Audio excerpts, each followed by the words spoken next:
questions. I would like to hand over to Valentine sir to lead us in word of encouragement and prayer. Yeah.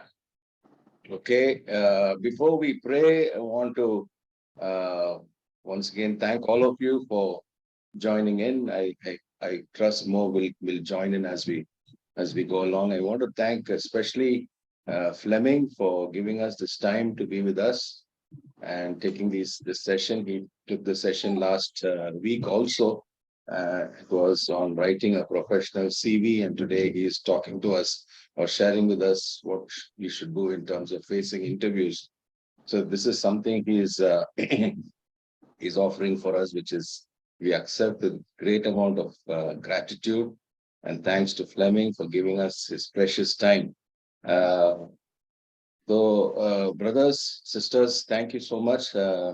मैं एक ही चीज में बोलना चाहता हूँ कि हम लोग कोशिश कर रहे हैं कि आप लोगों को जितना हो सके आपको अपॉर्चुनिटीज आपके सामने प्लेस करें तो आप उसको अप्लाई कर सकते हैं. And we hope you will take those opportunities. We will try to do our best to make those opportunities come as close to you as possible. जितना हो सके हम लोग यही कोशिश करेंगे कि आपके नजदीक वो अपॉर्चुनिटीज जो जॉब्स जो अवेलेबल है मार्केट में उसको जितने नजदीक आप लोगों के पास ला सकते हैं हम लोग वही कोशिश करेंगे कि लाने के लिए. And we trust you will make godly choices led by the Lord to make decisions. How do you want to proceed further? तो यही हम लोगों की कोशिश है और उसकी तरफ उसकी अनुसार जो उसकी सपोर्ट करने के लिए जो भी और इनिशिएटिव्स जो हम लोग करना चाहते हैं करने के लिए हम कोशिश सोचते हैं वही हम लोग करने के लिए अभी कर रहे हैं. और यही इस आज की जो डिस्कशन है वो भी उसी की अनुसार उसी की it's in alignment to what we want to do. So thank you. We pray that you will use these use these opportunities we are sending. Especially we hope you will use our website more and more. In the days to come, we will be driving all the traffic to the Career Assist website so that you can go to the website and there you will have the jobs position there in the job opportunities or the job hub. There you can see what are the jobs available and you can apply directly from there. We will be trying to do that more and more in the coming days. We'll also use WhatsApp, but we'll do both using WhatsApp as well as the Career Assist website. We will try to make the jobs जितना हो सके आपको available करने के लिए हम लोग कोशिश करेंगे. Okay, so let's look to the Lord in prayer. Father, we thank you, Lord, and praise you for this morning time. Thank you, Father, that we could gather together like this. And we thank you for Fleming for giving us this, Lord, this training and this equipping. We bless him, Lord, in your name. We bless him that he will do exceedingly well in his life, in his family, in his ministry. Wherever he is, Lord, he will be a wonderful example for you, testimony for you. And through him, Lord, your name will be lifted up and glorified. We commit all of us and our needs and concerns into your hand. And we know, Lord, you are directing our path. And we are dependent on you, Lord Jesus. Our eyes are upon you. And we know, Lord, that you are looking after us and taking care of each and every one of the staff of World Vision. Father, we thank you. We praise you, Master. In Jesus' precious name we pray. Amen. Fleming, over to you, Fleming. Yes, sir. Yes, I'm just going to share my screen, sir.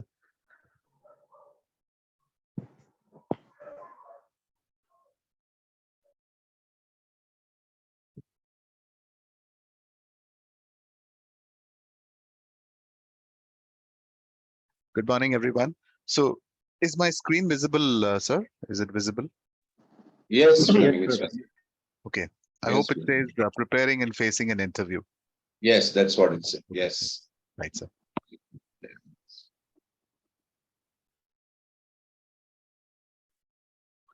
Right. So good morning, everyone. So today we have this session on preparing and facing an interview. I've kept it very simple and I don't want to overwhelm you, but we'll see some important aspects around facing an interview, right? Preparing as well as facing an interview. So we'll start from the basics, right? I'll take you through the basics first.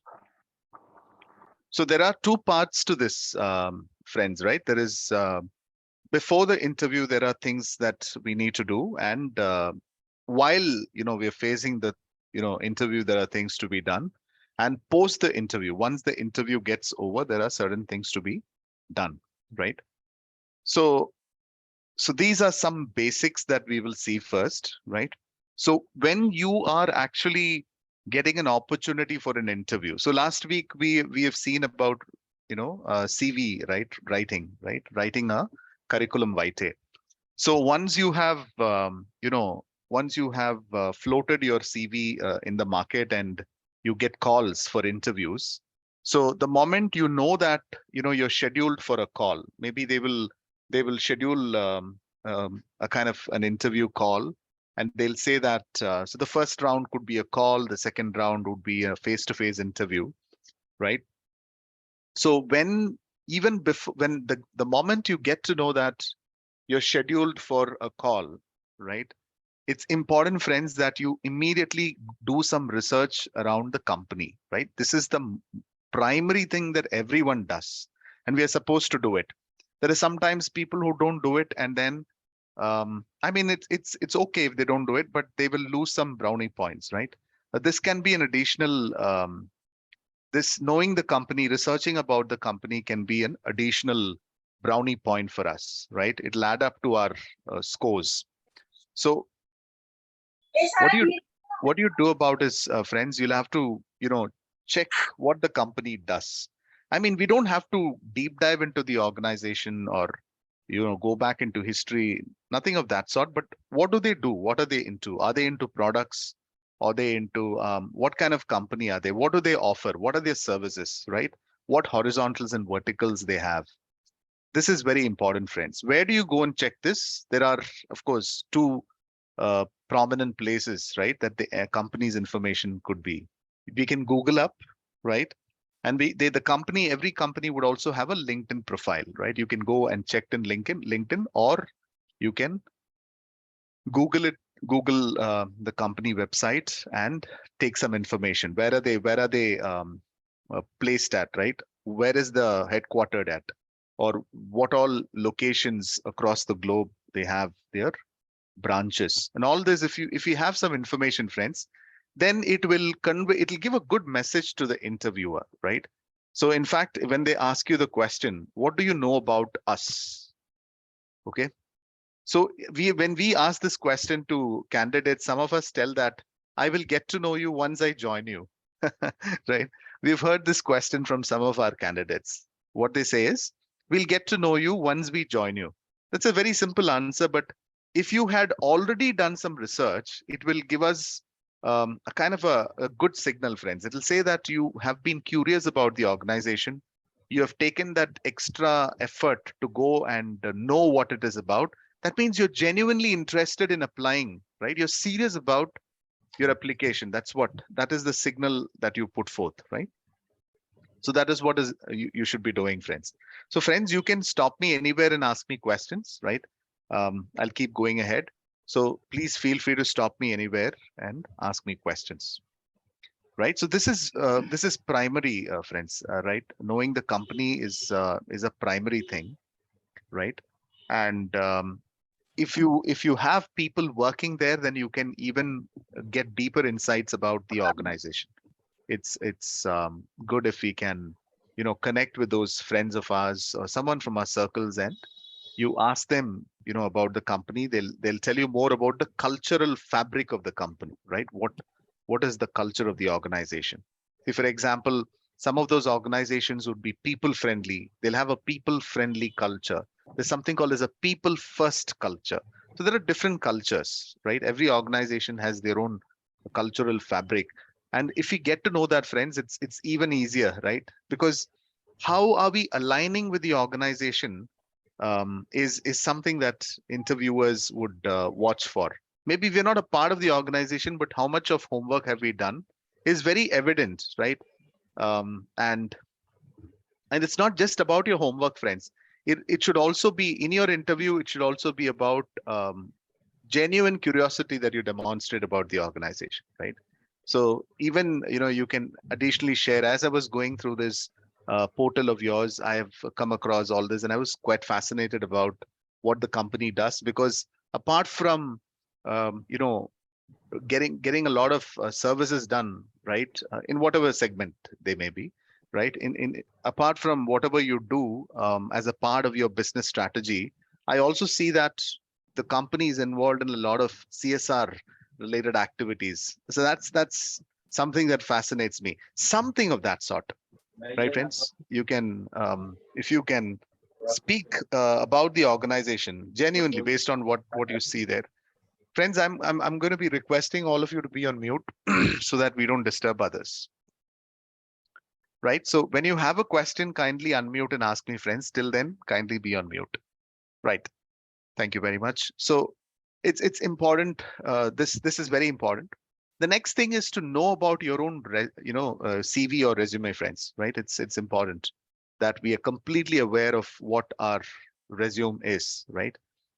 We have to be thorough about that, because there could be questions that are thrown to you, which is very much the answers to those questions are in your resume itself, right, or your CV, right? And we have to be prepared to answer that, right, immediately. I mean, without giving it another thought or taking some time. I mean, that means we have to be in alignment with every single thing that is written in our resume, right? Even before the interview, I'll have to go through it, read it, and make sure that everything it is in alignment with my values and beliefs. Because if something I'm writing, friends, which is not a part of me, I would never be able to speak with conviction, right? So that's very important, that every word written in my resume has got to do with me, has got to do with my values, my principles, my ethics, or whatever, right? But there has to be an alignment between me and my resume. If the alignment isn't there, then there'll be a huge disconnect, friends. Right? There's going to be a disconnect when they ask you questions, right? Sometimes you might have mentioned in your resume that your interests are, trekking or painting, right? A few of those interests. And if when you're asked about those interests, you don't have to say everything that you've written, but at least 2 or 3 what you've already put down in your resume, if you can say, then that'll be great, right? Just imagine you've put down maybe trekking and painting and gardening in your resume as interests, right? And interests apart from work. But when you asked, you're talking about martial arts, and if you're talking about something else, then which is not there in the resume, then it's not in alignment actually. So I hope you get it, friends, right? So you'll have to have a thorough understanding of your own resume. The second is we have to be ourselves, friends, right? The third point, if you see there, it is always better that we are ourselves, in the sense we don't have to project something else that we are not, in the sense in order to, so that's what, friends, you don't have to take any additional effort to impress the interviewer. We'll have to just be ourselves, and that is what is, when we are comfortable in our own skin, I know it that's when, friends, your originality, right, it really comes up, right? So we can beat ourselves. That's what help us to demonstrate 100% confidence, friends. When we are actually trying to portray something else, then we'll not be confident also, because that's not the real us, right? So this will also make sure that our self-awareness is in place, right? We know who we are, and then we're absolutely comfortable to showcase that. And it's important that we are ahead of time, friends, which is very, very important, right? So for example, that the place that the interview is happening is maybe a little far from your place, and there could be a possible traffic congestion that happens during that time. It's better that you travel even 1 hour ahead, right, of your planned time. It's better to reach ahead than reach late, Because when we reach late, friends, it gives a different signal altogether, right? People immediately perceive things, friends, differently, right? So, for example, if I go late, right? So the natural instinctive thought process for the interviewer is that maybe he's going to be late for work as well in future, right, friends? So it's important that we are always ahead of time. That itself will add up to the initial points, because every single thing is actually being observed, friends, right? So maybe probably you're not even getting into the interview room, but you're waiting in the hallway or the lounge, right? And the waiting area of the company. But everything is registered, isn't it? Most of the organizations, when you get in, you'll have to sign the register.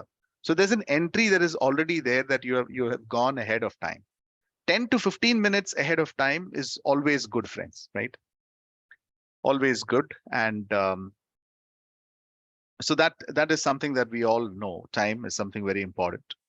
And the next point is to perfect our pitch, in the sense, even before we get to the interview, friends, it's important that, there's something called as a dry run. Dry run, in the sense, it's something like a rehearsal, right? So you can practice that, friends. You can probably practice that at home. You can perfect your pitch, in the sense you can play a kind of a role play at home. You can ask one of anyone from home to be an interviewer. You can go and probably ask them to ask certain questions. You can in fact give them the questions, right? And you can role play it, right, friends? And I mean, it's just to create that scenario, so that when you're getting into an interview, you're going with that prepared state of mind, right? You're not just going because probably you may not have attended interviews for a very long time, right? So it's important that you know how this works.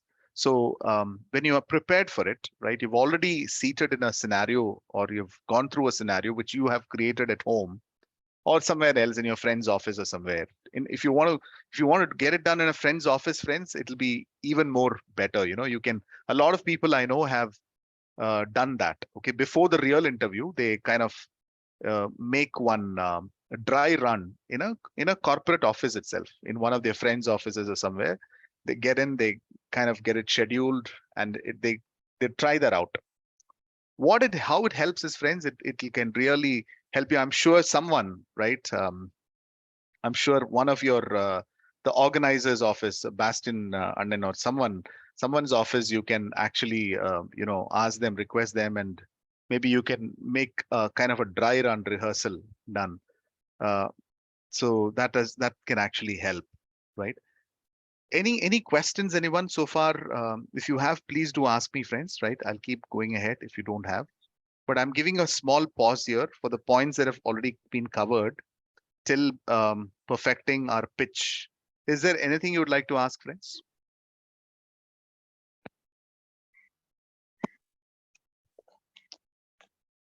Alternatively, you can also put it on the chat screen, friends, right? If there is anything. Right. I'll keep going ahead, friends. The next is a very important point, right? Which is about navigating the compensation conversation. So friends, I know compensation is something that all of us, all of us are looking forward to, right? And when we get into a job, it's a very important part of the job, right? And it is very important that we don't, friends, initiate the conversation on compensation. We can wait for the interviewer to mention that, right?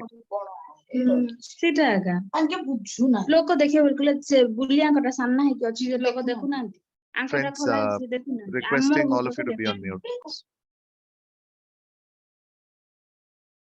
Right, thank you. So this compensation conversation, friends, let's wait for the interviewer to initiate that conversation, because that's ideally something that we shouldn't be starting, friends, because that's a sensitive part of the conversation. And there is another thing I would like to mention here, friends.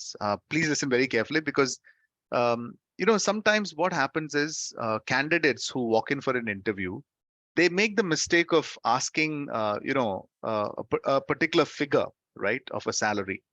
Just imagine I'm asking around, I get into an interview and I say that I'm looking forward to be paid around 15,000 per month. What happens is, friends, maybe the organization had decided, that they would be paying around 30K for that particular position, and I end up asking half of that, right? So it's better that we don't, commit at all, friends. We even if asked, right? We'll see how to handle that question later on. But then, please do not get into the conversation, right, on the compensation, and wait for the interview to mention that. And do not commit on any figures, friends. What would you expect? You can simply say that, well, you can look into my skill sets, my competencies, and based on whatever the organization decides based on market standards, is what is fine for me, right? You can just say that, friends, right? Do not commit anything, right? We just spoke about the compensation part, right? And ending the interview confidently, right? When you're ending the interview, towards the closure of the interview, it's good to ask some open-ended questions, friends, right? So you'll be definitely given a chance to ask questions, in the sense, definitely the interviewer is the person who's going to be asking most of the questions, and then you'll be given a chance saying, do you have any questions for me, right? So, friends, here is when candidates, sometimes we've seen candidates make a mistake of saying, I'm good, right? They just stop with that, I'm good. That means they say, well, I don't have any questions. But it's important, friends, that you have some questions ready, right? Even before the interview, you can keep those questions. What are the questions that you'll be asking in the interview? Something about the company, something about your work, right? So you can show some curiosity around that, friends, right? What my job will involve, what does the organization do to address certain things, right? How is the CSR strategy being planned? Whatever it is, friends, you can, ask some questions about the process, about how the company probably functions on certain areas, especially the CSR, which you can show interest on, right? So these questions will also additionally showcase that you're genuinely interested about getting to know the organization, because that's what is there in your mind of joining and working for them. That kind of, it gives that signal, friends, right? So it's important to end the interview confidently. And another very important thing that many of the candidates fail to do is to follow up, right, friends? So you can send a thank you note. It can make a huge difference, friends, right? Among thousands of, interviews that are happening, if you ask, the percentage of people thanking the interviewer is very less. You can probably even say 2%, right? That's what I get to hear, friends, right? So if you can write a thank you note, I mean, you don't even know the result, but still you can write a thank you note, thanking them for the opportunity, right? And you can genuinely write. For example, you can write that, thank you for giving me the opportunity to make an entry into your premises, right? So that itself was a great blessing. I could see your wonderful corporate office. I felt very hospitable there. Your staff have been very professional. I was greeted with a smile and I had a wonderful experience. By the way, you can just, put it in your own words and send them a mail. And, friends, I'm sure that will be a good thing that we can do, right? So these are some basics, okay, friends? So now I'm looking forward to questions, friends. If you have any questions on whatever was covered here, right? Okay, I'm going to pick up these questions from the chat box first. So I have a question. What about online interviews when we should join the interview?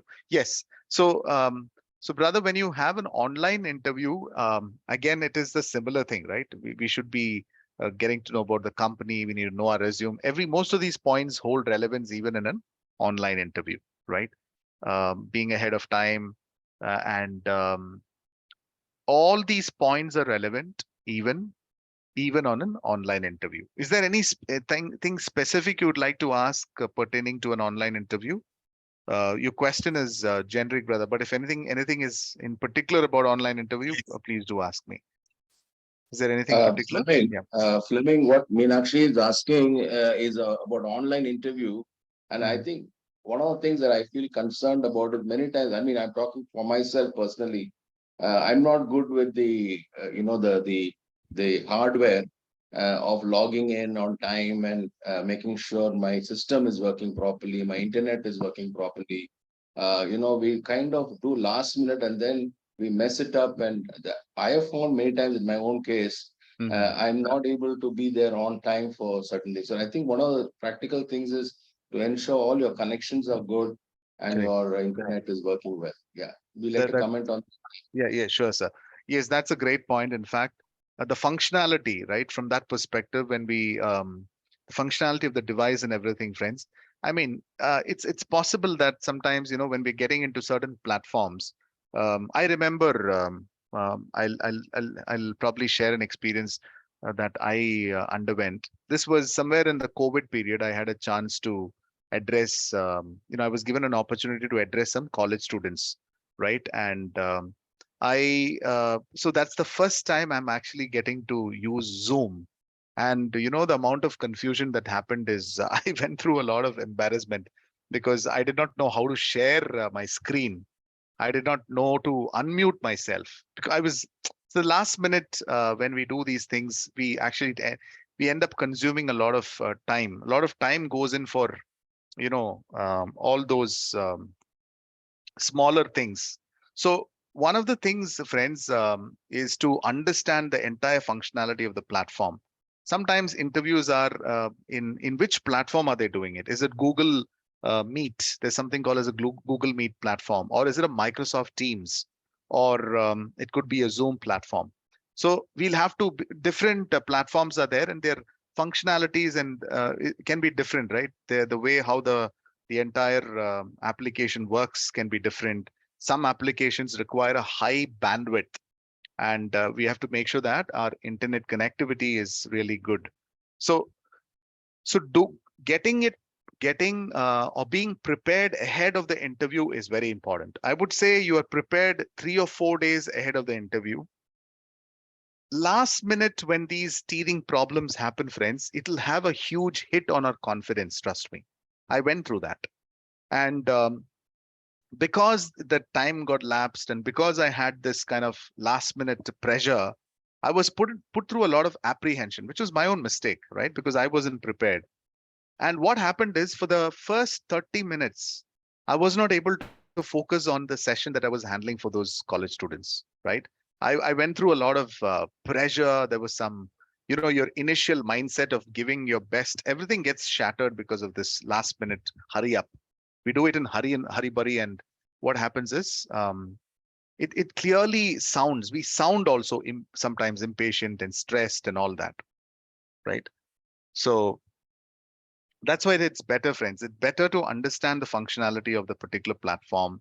Be ready. Keep our devices and everything ready. You may have to clear all your cookies and make sure that your device is functioning well. First of all, you'll have to keep your, everything in place. Your modem or whatever it is, you have to keep it in place, right? And if you're not aware of a functionality, if you know that okay, this particular interview is happening through a particular platform and you're not aware of it, it is better you connect with someone, friends, ahead of the interview. Okay, I would call it at least 2-3 days ahead of the interview. If you can connect with someone and get to understand how this functions, how do I share my screen? How do I share my resume on the screen? How do I, unmute myself? How do I mute myself? All these things, right? If you have a complete understanding of that, then it makes things easier for us, friends, right? So I'm just asking it in brief. I hope this is fine, friends. If additionally, if you have anything specific to that, you can ask me. I'm going to pick up those questions again from the chat. So right. So how to handle the stress before the interview and how to prepare more elaborately. Right. So there is a certain level of stress that happens to all of us, friends, but it is important that we don't go into an interview with a lot of stress, right? So first of all, friends, we have to have this I would say what I would do is that I would give it in the Lord's hands, right? That's something that we all do, I know, right? That is a word of prayer can really help, friends. The moment, we get to, we realize, right, when the moment when we are prayed, when we pray, the Lord gives us a great amount of faith, and then that faith can also help us in reducing stress, friends, right? Stress goes off because we realize that the maker of the heavens and the earth, right, is with us. And that's a kind of a phenomenal feeling, friends. I'm sure all of us have experienced that, right? We get a kind of boldness and confidence that otherwise we wouldn't have. It's not, we have to acknowledge that fact that it is not our knowledge or experience. Apart from that, it is the Lord's grace and his favor on our life. And we'll have to,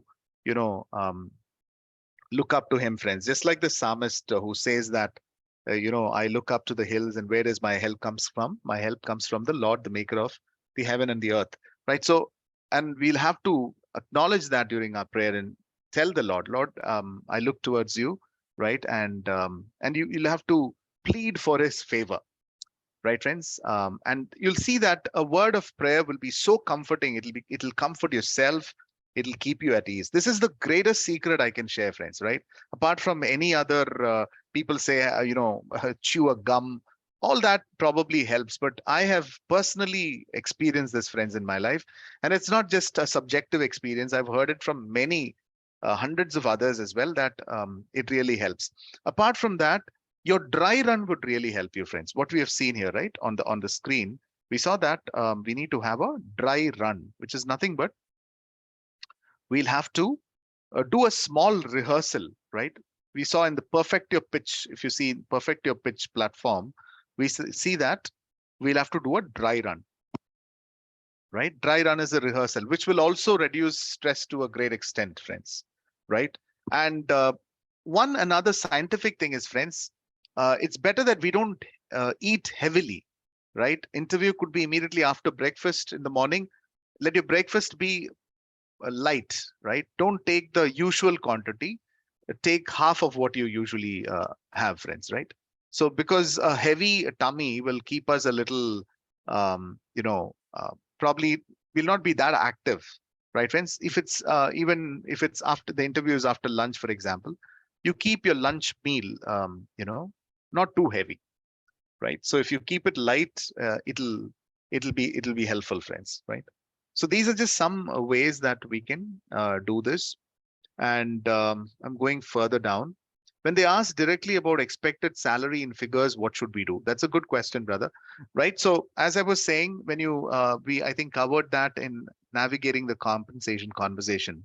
So when you're asked about salary figure, what do you expect? As I told you earlier, brother, please do not commit. Right. Don't say that I expect around 30,000 per annum. I mean, 30,000 per month, right? Or something like that, whatever is there in your mind. Let's not say it because, the company might have planned to give you something more and we end up asking something very less. that sometimes happens, candidates probably later they realize, oh my God, I quoted less, right? And so it's always better to put it back to them saying that, you have my resume, you can go through it. And whatever is based on my skills and competencies and based on the role of what you have already decided, right? I'll be okay with that, right? So you can give it to them. Don't, say any figures there, friends, right? Let's not commit to any figures, right? As I say, we might end up asking for something very low, right? And we apply in so many organizations and suddenly we get a call from a company where we don't know much about the company, how to move about it. Yes. So when you, yes, there's a possibility that you suddenly get a call from a company and there's a possibility, right? So what happens is when you are picking up the call, I'm sure, brother, you can ask them, right? You can get the call scheduled actually, right? You can schedule a call. See, these calls that come are important. You can quickly, even ask them, right? From where, definitely they're going to say that I'm calling you from HCL, I'm calling you from whatever company, right? You can also quickly, check that. A lot of people can check that. That's why in an interview call, friends, if it's happening online, you can also be prepared with a search engine, right? Which is where you can quickly refer to, because as the interview is talking itself, you'll get a lot of amount of time to quickly check, the basics of the organization. You're not going to be detailed about it, and you don't have to be detailed. So you can, the interviewer, as he introduces himself, he'll say that we reached out. I'm calling you from so and so company. So we saw this profile in the market. So you'll get that time, right, to actually quickly glimpse through what they're into. And then you can probably tell them that, I've heard about your organization. It's I'm just excited that I'm getting a call from this company, right? So you can showcase that happiness, and you can say that, well, I know, I've read about your organization. I read that your organization does this, and it's a huge organization and all that, right? Quickly, in a very brief manner. I think that is something that will help. Regarding navigating the compensation, interviewer insisting to tell the figure even though we tell about my skill and experience, right? So yeah, that's what, even if they insist, right, don't state a figure is what I will say, friends. They might insist, right? You can say that market standards is something that you can say. That's a good way to say it. Something that is of market standards, and whatever you've decided for this particular role, you can just say that, but don't tell a figure at all. They might insist, that's okay, but it's always better not to state a figure and then regret later, when you realize later that they probably planned of something bigger, right, friends? And another is I'm just reading this from the chat, friends. Thank you so much for all these questions. I faced a walking interview, but I got a little late because of the address searching and rain. No response, still on date. So may I ask about the results? It is okay. Of course, you can ask for the results. You can write to them. But brother, I think going a little late and is something that we need to avoid, right? So I mean, make sure that this doesn't happen again, right? Probably you're going to a new place. Probably you will have to, probably search for the office. You may have to, you already know that there's probably a traffic congestion in that area. You know that it is probably the interview is after a national holiday. You have to factor all these things, right? And go ahead of time, plan your journey to the interview location ahead of time, right? That's why what people do is they sleep early the previous night, they wake up early, they kind of travel to the destination. If it is a little far, they travel ahead, previous day itself, they travel and stay in that particular place. If it's a face to face, right? We have to take the efforts to reach early by all means, right? And which itself will give a good impression. So friends, this is a very important point. When you go to an interview on time itself is the first impression that, friends, you can give, right, friends? So that's very important. And many organizations, companies ask expected salary through Google Forms by applying for a position. How to answer that? So there is also an option where while the options are there in Google Forms, right? You can probably do a little, if it's, mostly it's not starred, brother. Okay, the option is not starred, in the sense it's not mandatory to put a figure, right? But if it is starred, then you can do a little bit of search. There's a website by name Glassdoor, right? Or there are other websites. Glassdoor is a very good website where you can get to know the range of salary for that particular role. What is the role that you're getting offered? And then if it is a real thing that the form, you have to put it is, or else the form you can't submit the form, then do a little round of research around how much the role, how much they offer, the range offers, right? Usually this is not asked. Okay, most of the organizations don't ask this. They do not ask this, but in case it is made mandated, I mean, it's there only, then you can submit the form. Then you can probably do a little bit of research around how much they offer for this range, or you can connect with someone in the organization and get those details, right? Maybe sometimes it is not there even in Glassdoor possible, or in the portal, in the Google search engine. In that case, you can connect with people, someone through your friend, someone will be there, right? You can connect through your circle and find out, right? And then that is something that you can quote. Organizations are keeping salary bandwidth. If salary is less than expected, should we apply for job or not? Is there any possibility for negotiation? Of course, yes. So this is a good question. In fact, there's probably the salary bandwidth. Yes, if salary is less than expected, so you probably already have an expectation. And if it is something that is, if you see the initial entry level salary is actually less, you should also remember, friends, that the entry level salary is not going to be the permanent salary, right? It's going to change based on our performance, right? So when we are confident that, okay, this will improve, I think every, friends, half yearly or annually, that the salary goes through a kind of a revision, right? So you should not give up looking at the salary is what I would say, friends, because the opportunity really matters, right?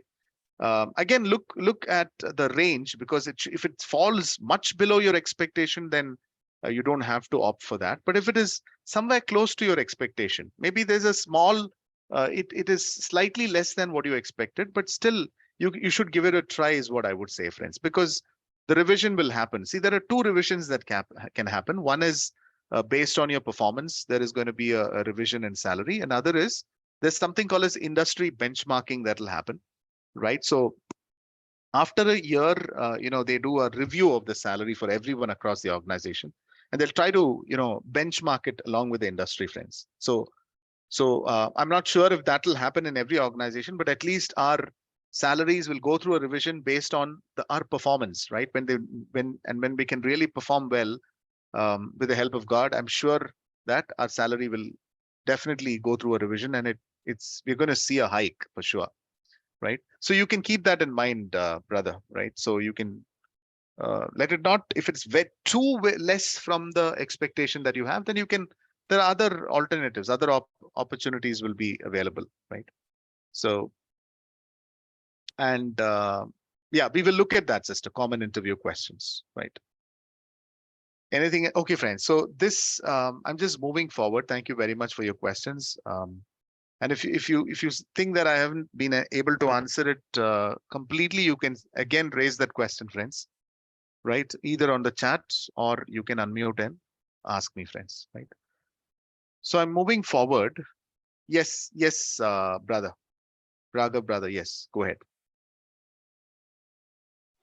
Brother, I'm from the HR fraternity as well. Okay. On the point that you mentioned about the compensation, when the employer is asking or the interviewer is asking about your expected compensation, most of the times what I have seen personally, and also with engaging with our clients, if a candidate is not giving a figure, they don't get considered for the role at all. So how would you recommend to handle such situations? Because if the candidate is not aware of what he is worth, the compensation that he is looking forward to, many of our clients have rejected the candidates, or no, they didn't consider. They said no, he's not able to articulate what he wants, so we don't know whether he is going to take it up, whether whatever we offer. So some kind of a benchmark is what most of the clients are looking forward to. So what would you suggest in that scenario? I'm quite surprised because that doesn't usually happen, right? This could be for, I don't know for which company this happened.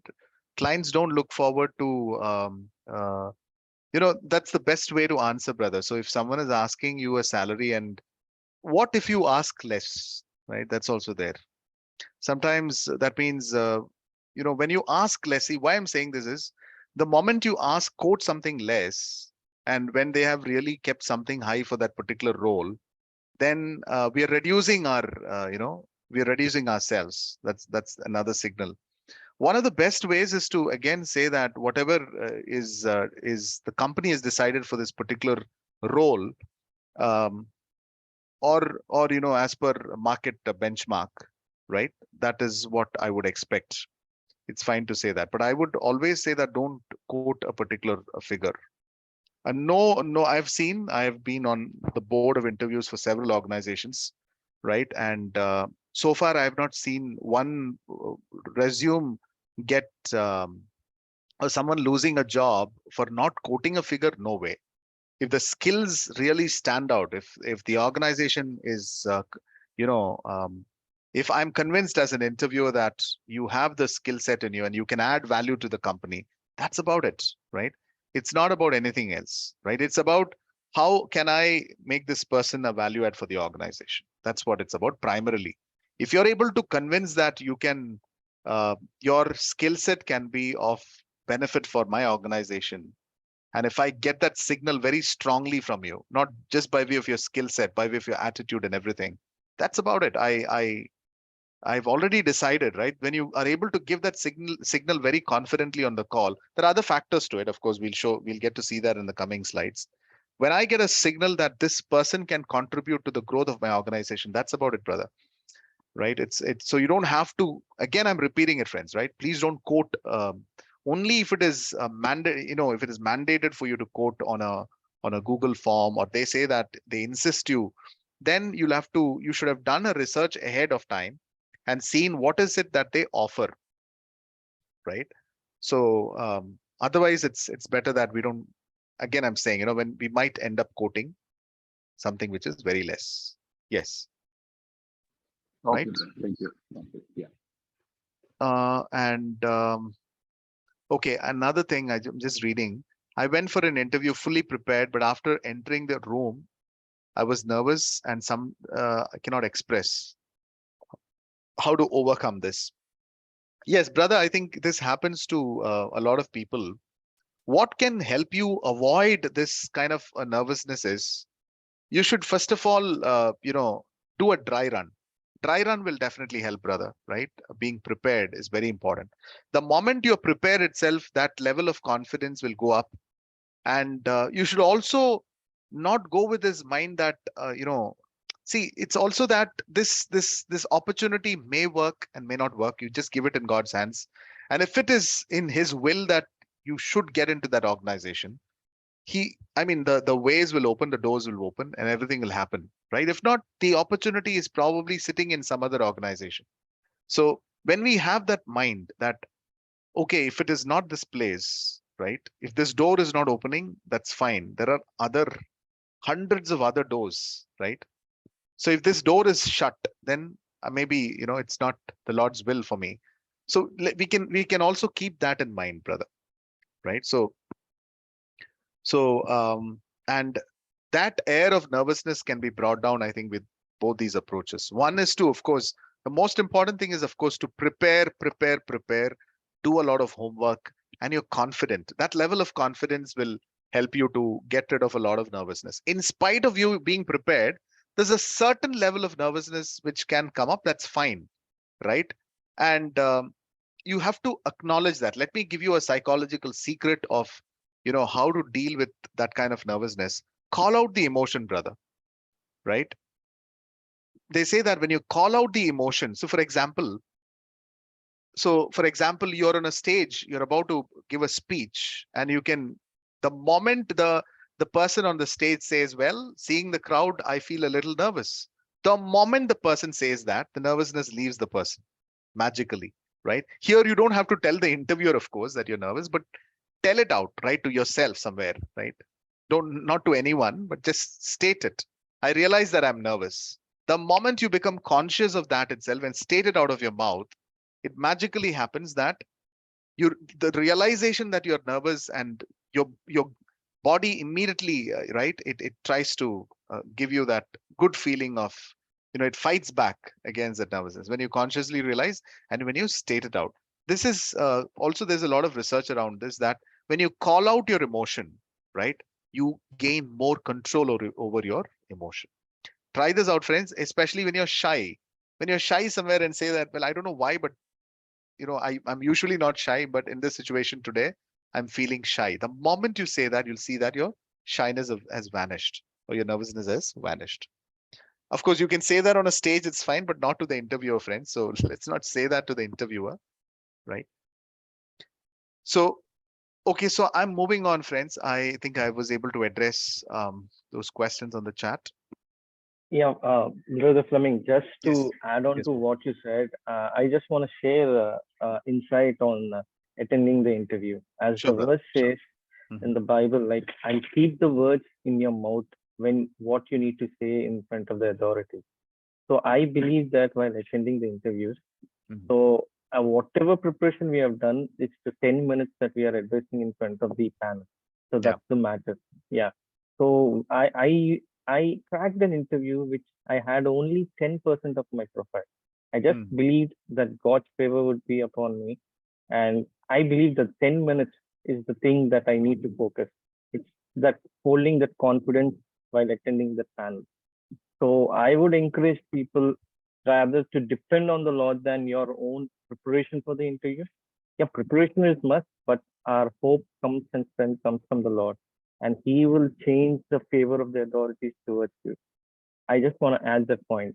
Sorry to Thank you. interrupt. Thank you, brother. Absolutely.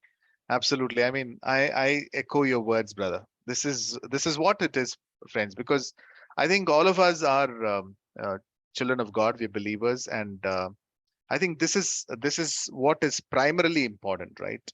Giving everything into His hands, and then you'll see. And we have to, our confidence is primarily on Him, right? Because He is with us, we are confident. It is all the other things are all secondary. And when you have, see, I was recently talking, just adding on to what brother was saying. I recently heard about a testimony through my parents of one man, a man of God who had come to the church, and he was, of course, sharing his testimony. It seems he had not even completed his 10th standard, friends. Right? He has only completed 8th standard. But my parents were sharing that the knowledge that that was there in him was so profound that people would say very easily say that he's some PhD guy, right? He's some doctorate person. That was the amount of knowledge that came out of this man. He had just completed 8th standard, okay? But the Lord had taken him to more than 20 countries, right? So we know, friends, we know all this. We have seen umpteen examples in the Holy Scriptures itself, in the case of Moses, in the case of Joseph. People got simply raised. It is not because of anything in them, no personal quality in them, but when we have the favor of God. That's why, last session also I clearly stated that, friends, we have an unfair advantage. I would really call it as an unfair advantage, friends, right? um, an unfair advantage, and that is so important that we are connected to Him, and we give things into His hands, and you'll see how beautifully He can lead us, friends, right? So if you're not getting into an organization, in spite of you praying, in spite of you preparing, if you're not getting into a company, absolutely fine, friends. Do not be worried about it. You'll have to cheer up. And let me also share something else, friends, as a word of comfort. Your current, situation does not define your future reality, right? And one simple example I can think of a person is Joseph himself from the Bible, right? A current situation does not, determine a future reality, friends. God has a very blessed reality for us, which will happen, right? The time will tell you that. So we'll have to cheer up, right, friends? So what do you see on the screen are certain communication dynamics, right? These are very important when it comes to an interview. So the first thing is, friends, it's about your energy, right? So energy is very important. Energy is nothing but uh, showing that enthusiasm on the call or even in person, right? Through your voice, through your body language. You can't, have a very dull way of how you position yourself, friends, right? You'll have to be excited. That excitement has to be shown in your voice, in the way you project yourself, because it should not be like, okay, I've come here. It should not be like you're just taking it so light and casual, right? There should be a certain level of thrill and excitement that you showcase to the interviewer. You say, I'm just so excited to be in your campus today. You've got a beautiful building. Wow, even as I walked into the campus itself, I felt so nice. Thank you so much for giving me this opportunity to even walk into your campus. I mean, you can frame your own words, but that energy has to come up, right? That you'll have to carry your enthusiasm along with you. Don't leave it at home, friends, right? That's what it's about. So that energy is important. That's what I said. Additionally, we'll also have to make sure that the food that we consume is not too much. You'll have to keep it very minimal, because all this also helps in your energy, friends. If you have too much of food, it'll affect your energy levels, right? And then it's about smiling, which is very important, right? The moment you start to smile, friends, your whole approach is different. It also helps you to reduce your nervousness when you smile, right? It also helps you to deal with all the many other things, because you'll become very approachable. You'll be very pleasant to look at. So the smile is a very important thing, friends. Being assertive and sounding assertive is a very important communication dynamic, especially from an interview perspective, right? So friends, if you see, there are three different patterns in communication. One, you call it as being aggressive. So when you're aggressive, what happens is you're being too pushy, right? Or you sound a little dominant. There's a little tinge of arrogance in our voice, which will not really work towards our favor, friends, right? We can't be pushy, or we can't sound a little rude or arrogant, right? We wouldn't, maybe, but unintentionally also we should be careful and conscious that we don't sound aggressive, friends, right? At the same time, we shouldn't be the other end of the spectrum is being passive. We can't be passive also. Passive is like being too timid, or not being assertive at all, right? Between passive and aggressive, there is something called a sweet spot, which is being assertive. Assertive is being confident, right? But not to the extent of being arrogant. I hope you're getting the message, friends, right? Being confident, being ourselves, and projecting that confidence, it can really help, right? And so that is about being assertive, and then you paraphrase. So certain things you will have to paraphrase, friends, in the sense, what is paraphrasing is, once the interviewer has stated something to you, you can briefly state things back to them, right? You can tell them back, so that in brief, okay, not the entirety of what they share, but in brief, you can share it back with them. So that will convey two things. One is you are, showing that you have really paid attention to what they have said. That is one, that message clearly gets passed. Another thing is it'll also help you to be on the same page with the interviewer. There is a kind of, what do you call it, as a consensus that will happen when you paraphrase, right? And the interviewer also will be convinced that you're truly listening to them and you're paying attention, right? So that's important. Tonal variation is also important, friends. Tonal variation is bringing in a little bit of rhythm in the way we speak, right? Rather than going in a very monotonous voice. Like, for example, if you say, you go to the interviewer and you say, "Good morning, I'm happy to be here today. I'm going to be looking forward to working." I mean, we might end up sounding like a robot, right? So it's important that we bring in some kind of highs and lows, right? Hi, right? How are you doing today? So in the sense, some bit of rhythm is important, so it'll showcase energy, friends. If you see, some of these points are all correlative, right? For example, tonal variation will also convey a bit of energy, right? In the sense, it'll have that kind of a rhythm in your language, which you'll sound not boring, but you'll sound, I mean, it'll give an impression, friends, right? That's what it's about, right? So I see something on the chat screen, which I'm going to quickly read through, right? Is it okay to sometimes send a mail to the interviewer, especially to the job that you feel that you're called and love to work with, just to let them know that how much I'm interested and passionate about the role? Definitely, you can share your passion, right? You can definitely share about your passion, but let's not show any desperation for the job, friends, right? Trust me, both verbally as well as in written, though it is probably desperate for us, that's probably the reality, but let's not show that, friends, because it can be interpreted in different ways, right? See, for example, I remember certain people in my past, in the past.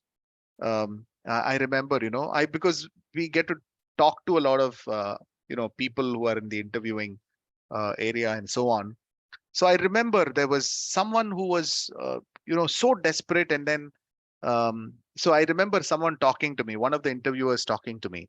His profile seems to be good, but he seems to be so desperate, which is giving a kind of a weird feeling that probably he's not getting elsewhere, and that's why he wants to get in. So people could have all kinds of weird perceptions. So we shouldn't feed into those perceptions. I know we don't have a control on how we get perceived, but we should at least not feed into those perceptions, right, friends? Into those wrong perceptions, at least. So you can convey that you would love to work, but be very careful in how you word it. Let it not go as a desperation signal, right? I hope that answered at least partly. You can definitely convey that you're passionate, but I'm really looking forward to working in this organization. I'm so desperate about this role. Let's not say anything like that, right, friends? Let's keep it very plain and simple. I am looking forward to be working in your great organization. I've heard much about your organization.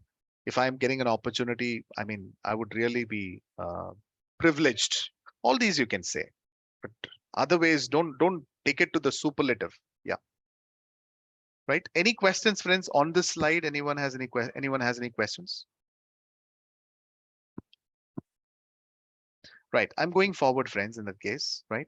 So this is something which is very important, not just in an interview, but throughout life. This will help you, friends. Right. There is something called as executive presence. What exactly is executive presence? Executive presence is also called as leadership presence, right? It is how your very presence, right, can make a difference, friends. Now, I'll give you this scenario. Just imagine, friends, I'm sure you've seen leaders, right? See, executive presence is a leadership skill, a leadership competency that all of us can demonstrate, right? And not all leaders have this particular skill, friends, right? I know a lot of leaders who don't even have this particular competency in them. So it does not mean that if someone has a title of a leader, they immediately have executive presence. Not at all. Even a person fresh from school and college, sometimes they're able to have this skill on executive presence. So what executive presence is primarily how you're able to inspire confidence in others by a few ways, right? We're going to look into that quickly, friends. I'm going to be very brief in sharing this. So executive presence are the signals that that you put forth and how people perceive you through those signals. Sometimes, friends, we see leaders who walk into a room, and what happens? The complete air seems to shift. They seem to be having this powerful magnetism in them. They seem to have this charisma in them, right? And they're probably not putting a lot of conscious effort, friends, right? They don't put a lot of conscious effort around that, but it's simply they're very comfortable in their own skin. They walk confidently. They walk into a room, every eyes are on them. Those leaders, for example, one of the leaders I would like to share as an example is President Barack Obama, right? If you go and see some of his videos, friends, which is on YouTube, for example, there's a video which says the speech that won Obama to be the president of the United States. Phenomenal speech where he demonstrates executive presence as it is, right? So how can we be part of that list of leaders who are able to demonstrate that level of confidence? Can we be part of that list? Yes, it's very possible, friends. So I'm going to be quickly sharing the secrets to executive presence. And my kind request is, friends, that you go and deep dive into this topic. Trust me, this topic can help you in your career, throughout your life, right? So there are three primary ingredients to executive presence. They're called style, substance, and character, right? What exactly is style? Style is everything what is visually seen in us, right? Our dress, the way we walk around, our body language, our expressions, the way we have groomed ourselves, the way we have combed our hair, everything, right? The way I've trimmed my beard, everything comes in style. Till how we have even polished our shoes, that comes in style, friends. So the moment someone is visually able to see you, you make an entry into the interview room, the first thing they get to notice is how you look, right? And that is so important. It conveys the style part, right? It's very, very important. They say the first impression is the best impression. Of course, things have changed now. The first impression also has to be the lasting impression, right? But you kind of create an impression, right? With your style, the way you walk, the way you appear, that is so important. The second is substance. Substance is what you're made of. In the sense it talks about your competence, your knowledge, your intelligence, your experience. Everything comes in substance, friends. How will a person know what you're made of? The moment you talk to them, right? Every word you say will signal that substance. What are you made of? What material? That's why they say, right? He is IIT material, IIM material. They say this. So a person, when they talk, they will immediately know what we are made of, right? Substance, right, friends? For example, someone who immediately talks about certain aspects, right? You'll immediately be able to say that this person is politically inclined. Someone who speaks, you'll immediately know whether they have an inclination towards outreach or towards ministry. You'll get to know that through their very words, because those are thoughts that just come, right, unconsciously sometimes. So this substance is something what you project yourself, and people make out of that what you're made of. And finally, it is character, friends. Character, from an executive presence viewpoint, character talks about the values that I stand for, right? From a value standpoint, what are the values that I will stick to? For example, when you're on time for an interview, that itself talks about some bit of those values, friends, right?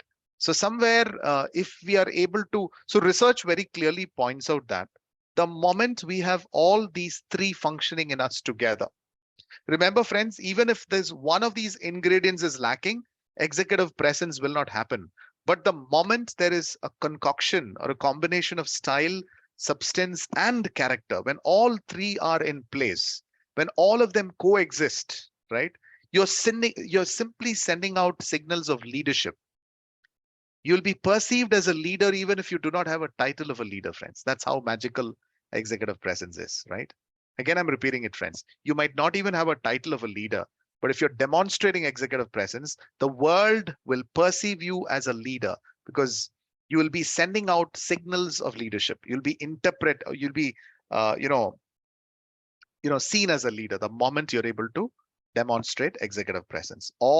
These three ingredients should be in place. That's what it's about. Any questions on executive presence, friends, quickly?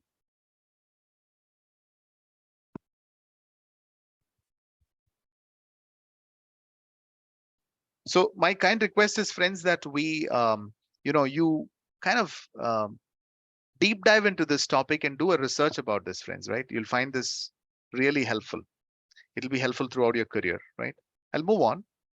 And here we'll get to see what are interviewers looking for, right? What are interviewers looking for? So friends, this is a very important slide, okay? This slide talks about what interviewers are looking for. What are they primarily looking for are there on the screen. One is your skill, okay? Okay, I get to see another question.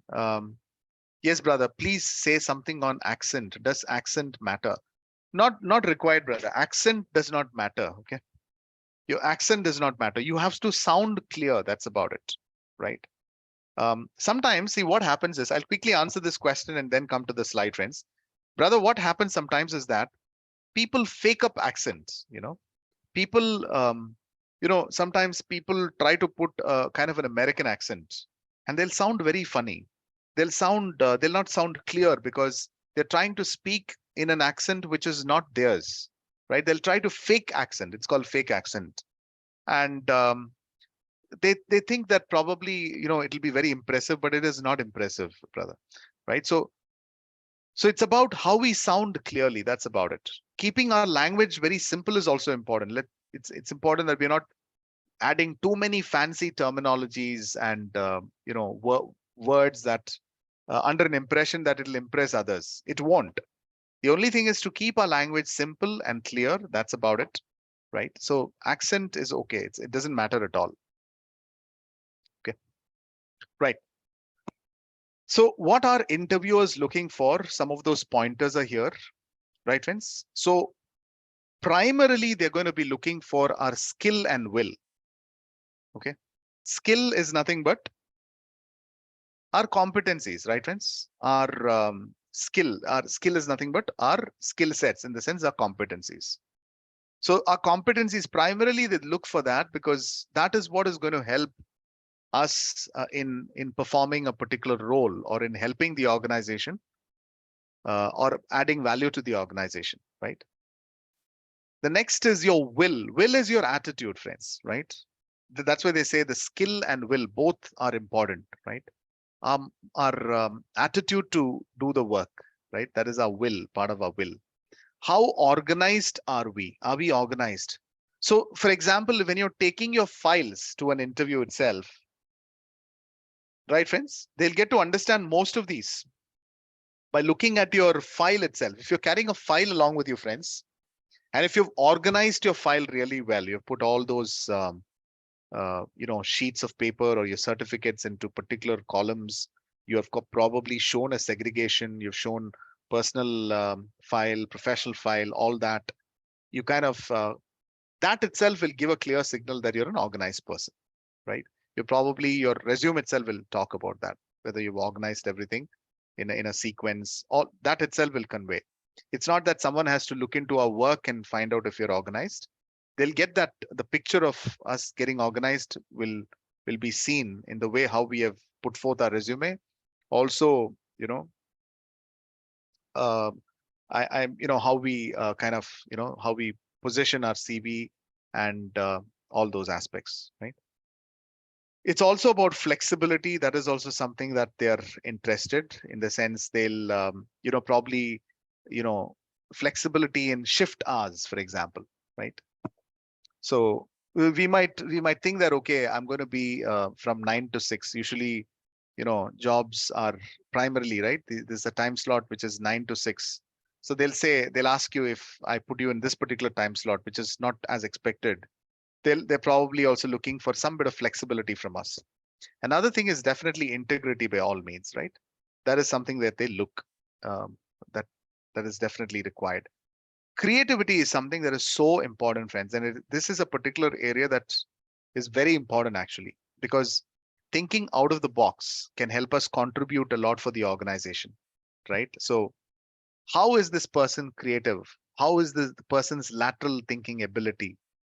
That is very important. Another is being goal oriented. Are you a goal oriented person? Of course, it will be there in the resume, in your objective itself. It will convey a bit of your goal. You can also convey what is it that you are, what is your goal, right? And your analytical ability will also be something that will be looked for, because, and of course, there are a lot of psychometric assessments today, friends, to check for our analytical ability, which is to see how sharp we are, right? And then we already spoke about positive attitude, so that is also something that they see. And then communication proficiency, right? Why this is also given weightage is because after you get into the role, you may have to communicate between people, liaise between the government and the organization, or represent the organization in international conferences, where this proficiency is important, friends, right? So these are, I mean, there's definitely more, but these are the primary things that interviewers are looking for. And if we have a tick mark in most of these areas, then it's really going to work towards our favor, friends, right? Any questions on this slide, friends?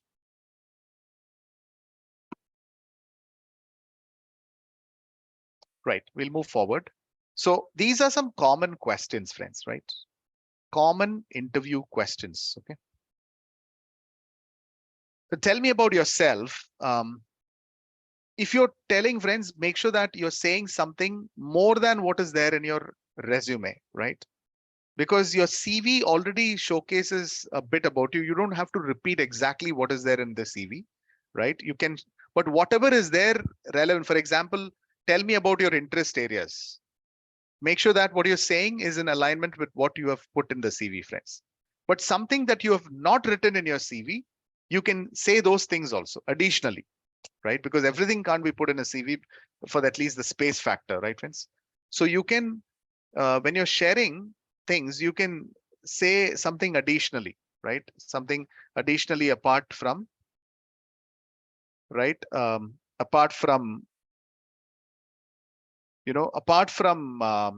whatever it is, friends, you can say apart from whatever you have shared in your CV, right? Walk me through your resume is sometimes interviewers can say, walk me through your resume, where that's why it is important, friends, that you have additional copies along with you. Okay. Just imagine you're carrying only one copy of the resume, then I mean, that will not be wise, right? Carry at least 2-3 copies, because the interviewer might say, I need one more copy, then you can give an additional copy. One copy is for your own reference. In case they say, walk me through your resume, you can also have a copy for yourself, friends. And then just to keep that order and sequence, you don't affect the order, you can just say, okay, it shouldn't be like you reading through the resume. That shouldn't happen. This is just a point of reference. You say that, well, I'll start off with my experience. So this is where I worked from this term to this term, and what these were my responsibilities. You just keep it as a frame of reference, right? And what excites you about this job opening? So when we started off this session, friends, we saw that we should do a lot of research on the company. So, I mean, when you've done enough of research, then that'll help you in answering this question, friends. I'm excited that I'm getting an opportunity to even get interviewed in this great organization. And when you share some, it's a $12 billion company, or this has around, whatever it is, whatever you say, right? You have 3 lakh people across the globe. You've made a phenomenal impact in the last 10 years. So all that, if you find those details, it will help you to answer this question. Why do you want to work for our company? Very similar. When all the research that you've done will help you here, friends. What are your strengths and weakness? See, strengths, you can share, friends. You can share your areas of strength. Weakness, you'll have to be very careful. Okay. For example, if I say that, okay, my weakness is that I sleep in the afternoons, right? Some people say that, right? Then immediately, you should remember, friends, that you're feeding into the negative perceptions of people, right? So we'll have to be very careful in answering that question. You can be a little tactful there when you're answering about weakness. You can probably say something that you can state a strength as a weakness, friends. For example, you can say that I can never, I'm too careful in what I'm doing, that until and unless I get it right, I think my weakness is to keep sticking to that task, right? That will convey quality of work. So if you can project your strengths itself as a weakness, that will be great, friends, so that it's not perceived wrongly, right? What can you bring to the company? What does this question mean? How can you add value to the organization? So then you can talk about your experience a little, friends, what you were able to accomplish in the past. And you can say that I'm going to be looking forward to make a similar effort or a bigger effort in this organization. And I have, of course, I will understand my role. I will gain role clarity, and then I will do all I can to add value for this organization. Where do you see yourself in 5 years? That's a very common question, actually, and they may not ask you also, right? And because it's kind of more of a cliche, right? This question has become like that. So where do you see yourself is, you can say that I see that the organization has been steadily rising, right? This organization has steadily grown. When I did a research and homework about the organization has steadily grown. So when I'm part of the steadily growing organization, I'm sure that I would also be steadily growing. And that's what I'm going to be looking forward to in the next 5 years. I'm sure if I'm part of this organization, I would also be contributing to the growth of the company, and I would also be growing for sure, right? That's a very positive statement that you can make, friends. What is your greatest achievement? Here, you'll have to be humble also, friends. Something very significant that you've contributed probably to the society, right? You can say that there was something around awareness campaigns or something which had, and if you're able to share some quantifiable data, right, around that, there was probably an anti-smoking drive that I participated in, I organized, and we were able to, get the statement from around 500 youth that they will give up smoking. That's a huge impact, right, friends? I mean, something with numbers, if you're able to state, I mean, that'll be considered as a great achievement, right? So another question that they will ask you is, what questions do you have for me? Right? This is important, friends. What questions do you have for me is nothing but after the interviewer is done questioning you, they're going to give it back to you and saying, what questions do you have for me? And it's important that we ask questions. Please don't ever say that I don't have any questions as of now, right? You'll have to ask questions that will show that you're curious about your role, about the company, right? I'm very curious about knowing what else would I be getting to do? What kind of, community opportunities will I have? All those questions you can ask, right? Any questions here, friends, on this slide, on this particular slide? Right, I'll keep going forward. So these are some don'ts, friends, okay? I'm going to quickly read this out for you. Don'ts, what we shouldn't be doing. Don't try to read any documents on the interviewer's desk. Okay, don't do that, friends. Don't read it. Maybe they have an interesting journal there. And sometimes candidates have this, they're very curious that they pick up that journal and start reading. So we should be careful. We don't do this. Don't try to read any documents on the interviewer's desk. Don't call the interviewer sir or madam. Try to find out their first names, right? I'm sure most of our interviewers are going to be from India. In that case, you can go by their first name. In case you're getting interviewed by someone in the US, you can address them by the title and the last name. For example, David Jackson, I'm just giving a random name, right? David Jackson, you can call him Mr. Jackson, right? Right? Or Dr. Jackson, right? You always go with the last name when it's in the US, right? In India, most of our interviews are going to be Indians, and then we go by the first name, friends, right? We simply go by the first name. And don't overuse the interviewer's name also, friends, right? That is something that we can avoid, because if you're showing so much of familiarity, sometimes people, like, as though they know us for several years, they will keep repeating the name very casually. That's something that can be avoided. Do not dominate the conversation. Do not use terms or slang like these are verbal drags, friends, that can affect the spontaneity of the way we talk. Okay. Do not make arguments with the interviewer. Please never do that, friends. Don't make negative comments about your previous employer. This is so important, friends. Please be very, very careful. The moment you give any negative comment about your previous employer, that will completely score us down. They will score us down. Okay. So the immediate message is that in future, he is going to be commenting about our company also. That is the signal that they get. Right. So we should be very careful. Never, ever, even if you have something, that you underwent, that you have in your mind, please don't state it, friends. Okay. Please don't state any unpleasant experience with your previous organization. It will not do any help, friends. Very, very important point, friends. Don't forget this. Okay. Right. So even you don't even talk about people also. Give only a good picture. Give a good picture about your previous company. Tell that I had a great exposure. I had wonderful managers. I had wonderful leaders. Talk great about your previous organization. Okay. Right. Don't answer questions in one word. Very important again, friends, right?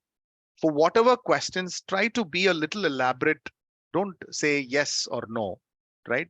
Don't give yes or no at all, friends. Elaborate it. Even if they ask you a close-ended question, please make sure that you're still elaborating it, right? Don't play with your rings, watches, tie. Yeah, absolutely. It shows distraction, right? We shouldn't be it shouldn't appear that we are distracted. Don't look at your watch during the interview. Absolutely. I'm sure we wouldn't do that. Don't plead for the job. You see this, friends? I think this was addressed. I think one of the chat, there was some statement that someone had shared and I had highlighted on this at the start of the session itself. It shouldn't be that we are desperate for the job, right, friends? So don't plead for the job. There's some more don'ts we'll quickly see, friends. Don't arrive late. We've already seen that. Don't bring children without any other elder. So if you have to take a child, for example, friends, don't. But if you have to, then make sure that you're bringing some other elder to take care of the child, okay? Avoid using hard perfumes. It's better that we don't use perfume at all, but even if you use, make sure that it's very mild, friends, right? Because remember that you'll be seated in a air-conditioned room or some room that is completely sealed, and it'll be very obvious, right? And it'll also not be probably It shouldn't suffocate the interviewer is what is the point. Don't keep chewing gum in your mouth, maybe till the entry, right?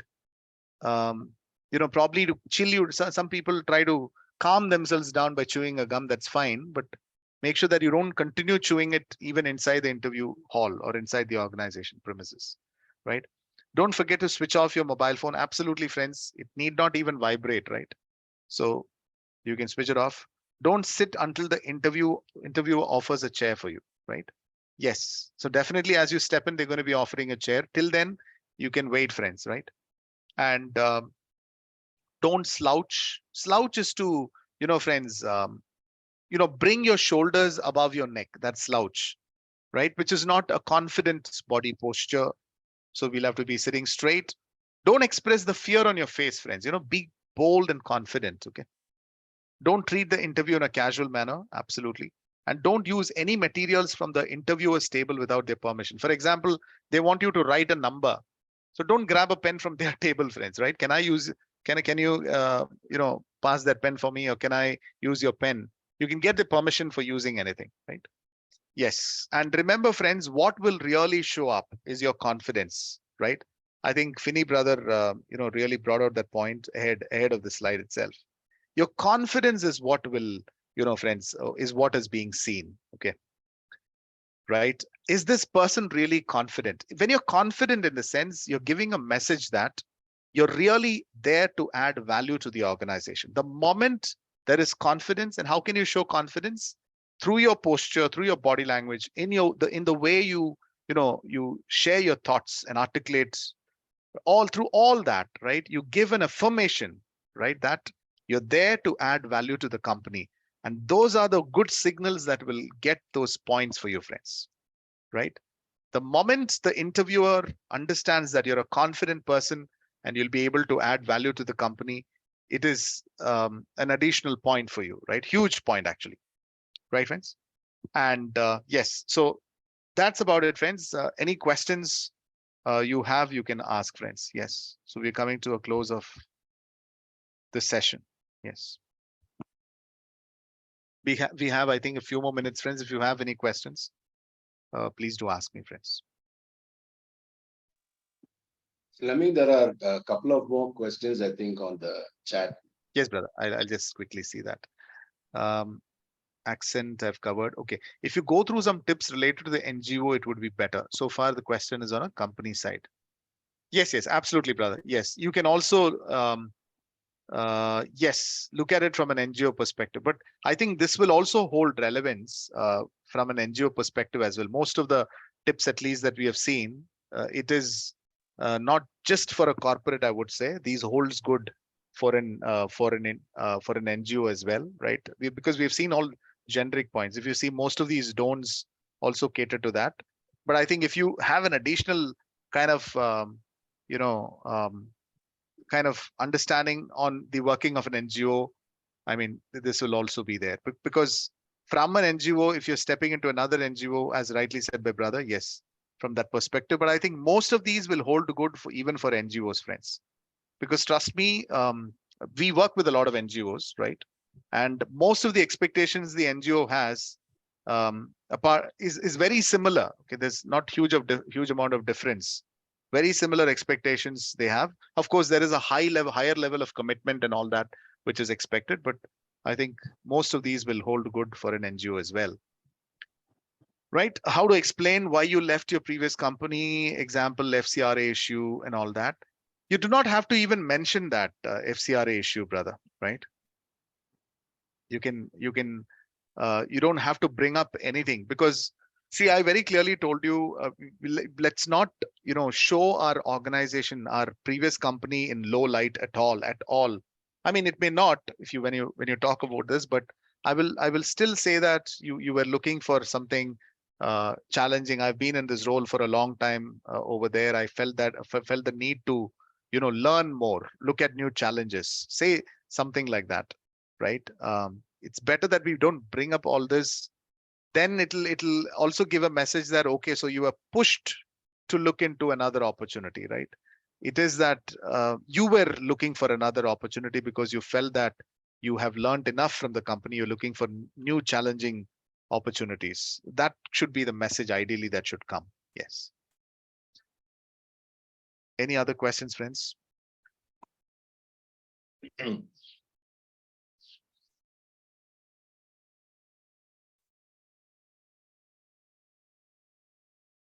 Thank you, Fleming, for this wonderful time. Friends, any of you from the participants, would you like to share a word of thanks to Fleming because he has taken 2 sessions with us? Any of you, especially those who have attended both sessions last week and this week, would you like to just say a brief word of thanks? Any of you?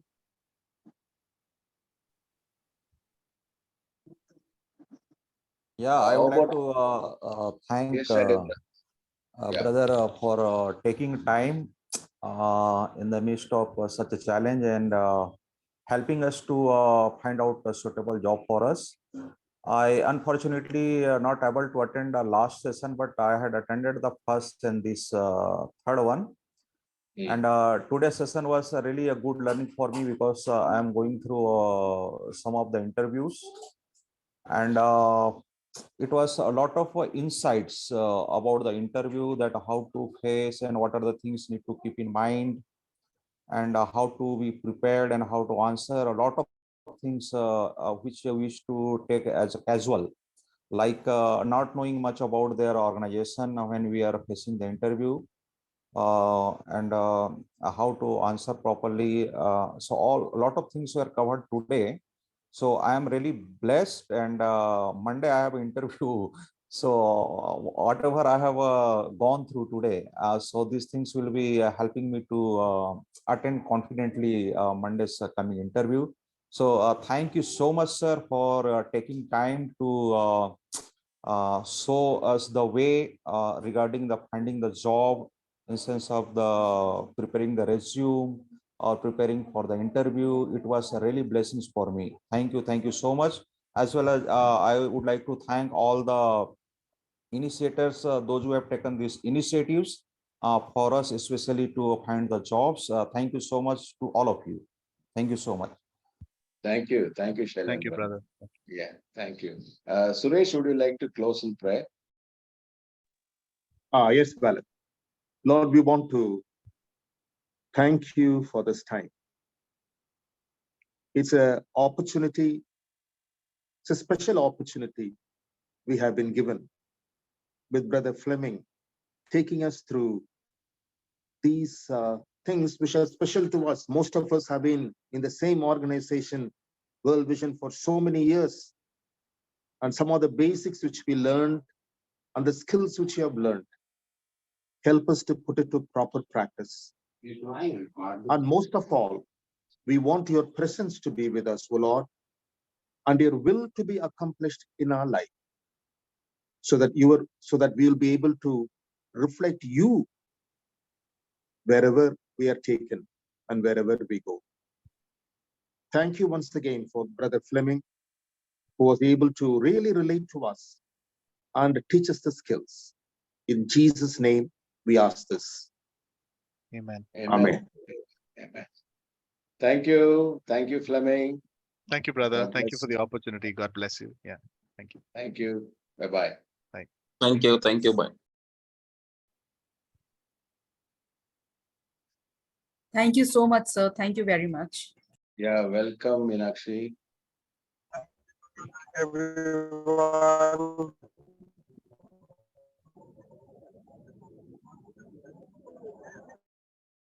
So, Finny, you can close the. Anna, you can end the meeting now. You're the host now. I don't know how to do that. Yeah, you just I'm closing, sir. I actually Yeah. I'm also the co-host. I'll be closing. Okay. Thank you. Bye, sir. Bye, everyone.